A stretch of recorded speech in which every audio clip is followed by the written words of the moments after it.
সূরা ইখলাসে আছে কুল হু আল্লাহু আহাদ, বলো আল্লাহ এক ও অদ্বিতীয়। আর ঋগ্বেদে আছে একং ব্রহ্ম দ্বিতীয়ং নাস্তি নেহেনা নাস্তি কিঞ্চং, সৃষ্টিকর্তা মাত্র একজন, ওই দ্বিতীয় কেউ নেই, কিঞ্চিত পরিমাণেও নেই।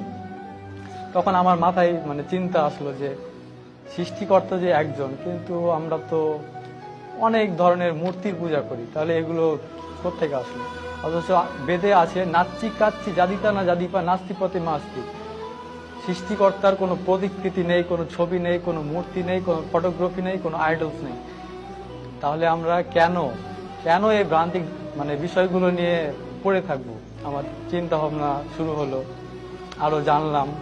হিন্দু ধর্মের কল্কি অবতার নামে একটা বই আছে, ওই কল্কি অবতারে একটা শেষ অবতার যার নাম হবে নরসংসা।